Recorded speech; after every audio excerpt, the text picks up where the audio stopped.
दोस्तों, सनातन हिंदू धर्म में तुलसी के पौधे का महत्व सबसे अधिक है। इसकी सबसे पहले पूजा भगवान विष्णु जी ने की थी। श्री हरि कहते हैं, जिस प्रकार देवी लक्ष्मी से वैकुंठ को ऐश्वर्य प्राप्त है, उसी प्रकार वैकुंठ में तुलसी के कारण ही पवित्रता प्राप्त है। पृथ्वी लोक पर जिस स्थान पर भी तुलसी का पौधा होगा, उस स्थान पर कभी बुराई का वास नहीं होगा। ऐसा स्थान सबसे अधिक पवित्र होगा। इसी कारण से हमें हमारे घर में तुलसी का पौधा अवश्य ही लगाना चाहिए। तुलसी के पास दीपक जलाने से क्या होता है, आइए जानते हैं इस प्राचीन महान कथा के माध्यम से, जो भगवान श्री कृष्ण ने देवी सत्यभामा को सुनाई है। दोस्तों, एक समय की बात है, देवी सत्यभामा भगवान श्री कृष्ण के पास आकर उनसे पूछने लगी, हे स्वामी, आपने मुझे तुलसी के पौधे को जल देने का महात्म्य सुना दिया है, लेकिन तुलसी के पास दीपक जलाने का क्या महात्म्य है? रोज शाम को तुलसी के पास दीपक क्यों जलाया जाता है? इससे मनुष्य को कौन सा फल प्राप्त होता है? तुलसी के पास दीपक जलाने की विधि क्या है तथा दीपक लगाते समय कौन से मंत्र का उच्चारण करना चाहिए? कृपया आप मुझे विस्तार से बताइए। भगवान श्री कृष्ण कहते हैं, हे देवी, आज तुमने समस्त संसार के कल्याण की भावना से बहुत ही उत्तम प्रश्न किया है। तुम्हारे इस प्रश्न का उत्तर देने से पूर्व मैं तुम्हें एक प्राचीन इतिहास सुनाता हूं, जिससे तुम्हें तुम्हारे सभी प्रश्नों के उत्तर मिल जाएंगे। शाम को तुलसी के पास दीपक जलाने से जो फल मिलता है, उसी का वर्णन मैं इस कथा में करूंगा। इसीलिए तुम इस कथा को ध्यानपूर्वक सुनना। इस कथा को ध्यान से पूरा सुनने मात्र से ही मनुष्य को 100 वर्षों तक तुलसी के पास दीपक जलाने का पुण्य प्राप्त होता है। देवी सत्यभामा कहती हैं, हे प्रभु, मैं इस कथा को सुनने के लिए उत्सुक हूँ। कृपया आप इस कथा को मुझे सुनाइए। मैं इस कथा को ध्यानपूर्वक सुनूंगी। तब भगवान श्री कृष्ण देवी सत्यभामा को वह कथा सुनाने लगते हैं। हे देवी, पूर्व काल की बात है।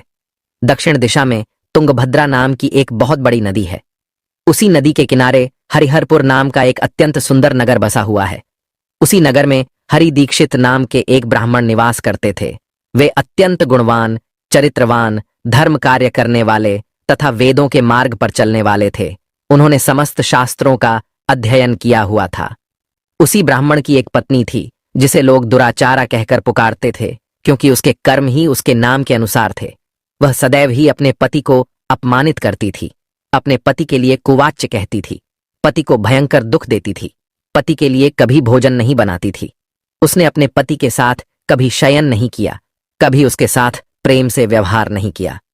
पति के मित्र और परिवार के लोग घर पर आते तो वह स्त्री उनको अपमानित करके भगा देती थी और स्वयं काम भाव से उन्मत्त होकर निरंतर अन्य व्यभिचारिणी स्त्रियों के साथ घूमती रहती थी। उसका मन पति को छोड़कर पराये पुरुषों में लगा रहता था। उसने कभी अपने पति से प्रेम पूर्वक बात नहीं की, किंतु पराये सुंदर पुरुषों के संग बैठकर बातें करती थी। पराये पुरुषों को मोहित करने के लिए सज धज कर गांव में घूमने जाया करती थी। कभी वह वन में किसी वृक्ष के नीचे खड़ी रहकर सुंदर पुरुषों की राह देखती और किसी दुष्ट पुरुष को मोहित करके उसके संग भोग विलास किया करती थी। एक दिन हरि दीक्षित ने अपनी पत्नी से कहा, हे भद्रे, तुम्हारा यह आचरण उचित नहीं है। इस प्रकार से पाप करने पर तुम्हारा अहित ही होगा। इसीलिए तुम अभी से ये सब बुरे काम करना छोड़ दो। तुम्हारे इस प्रकार के व्यवहार से मुझे बड़ा दुख हो रहा है। तब उस दुराचारा स्त्री ने कहा, न जाने किस पाप के कारण मेरा तुझ जैसे भिखमंगे के साथ विवाह हुआ है।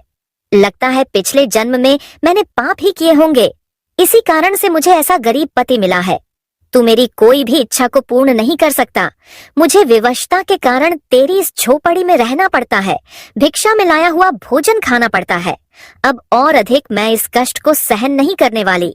किसी दिन मैं तुझे छोड़कर अवश्य चली जाऊंगी। तेरे साथ रहूंगी तो इस जन्म में भी मेरे द्वारा पाप ही होंगे। इसीलिए अब मैं किसी अन्य धनवान पुरुष से विवाह करूंगी। हरि दीक्षित ने अपनी पत्नी से कहा, हे प्रिय, तुम इस प्रकार के अपशब्द न कहो। इस प्रकार से अपने पति को त्यागने का विचार मन से छोड़ दो।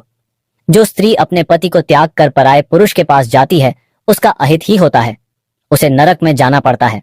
उस दुराचारी पत्नी ने कहा, नरक में तुम्हें जाना पड़ेगा, क्योंकि तुम कोई काम धंधा तो करते नहीं, भीख मांग कर खाते हो और मुझे भी झूठन खिलाते हो।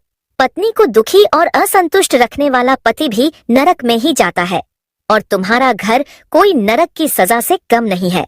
तुम्हारे साथ इस घर में रहने से अच्छा है मैं नरक में जाकर रहूं। इस प्रकार उस